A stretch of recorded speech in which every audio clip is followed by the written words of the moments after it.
একজন ব্যক্তি মাদ্রাসা আবিষ্কার করে নাই। কি করে? একজন ব্যক্তি বাজার গেল, হাতে 100 টাকা নিল, বাজারে 1 কেজি আম কিনলো, আম কিনে নিজ পরিবারে এলো এবং পরিবার মিলে খেয়ে নিল, এ আনন্দ উল্লাস করে খেয়ে নিল। আরেকজন ব্যক্তি যে কিনা বাজারে 100 টাকা নিয়ে গেল, আম কিনলো না, আমের বদলে একটি আম গাছের চারা কিনলো, আম গাছের চারা কিনে নিজ গৃহে নিয়ে এলো, লালন পালন করে তাকে পানি দিয়ে তাকে লালন পালন করে একটি সীমাবদ্ধ অবস্থায় রাখলো, জায়গা খুব পরিষ্কার করে যত্ন করে রাখলো। 1 বছর, 2 বছর, 3 বছর যাওয়ার পরে তাকে 5 কেজি ফল দিল, তারপরের বছরে 10 কেজি, 15 কেজি এভাবে বাড়তে থাকলো।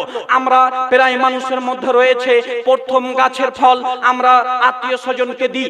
যেই আত্মীয় স্বজনকে আপনি ফল দিবেন, সেই আত্মীয় স্বজন সেই আম খেয়ে আমের আঁটি লাগাবে, সেও গাছ বড় করবে, গাছ যখন বড় হবে সেও আত্মীয় স্বজনকে দিবে। এভাবে আস্তে আস্তে আমাদের গ্রাম্য এবং জেলা, জেলা থেকে রাজ্য, রাজ্য থেকে দেশ, দেশ থেকে বিদেশ এভাবে ছড়াবে। মাদ্রাসা ঠিক তেমনি। আমি বলেছিলাম 100 টাকা নিয়ে বাজারে যাওয়া আম খাওয়া ব্যক্তি হচ্ছে আবেদ। আবেদ মানে ইবাদত করলো, নামাজ পড়লো, রোজা করলো, এর নিজ আমল নামায় নেকি তুলে নিল। আর 100 টাকা নিয়ে যে ব্যক্তি আম কিনলো সে হচ্ছে মাদ্রাসা স্থাপিতকারী, মাদ্রাসা স্থাপিতকারী, মাদ্রাসা তৈরি করলো।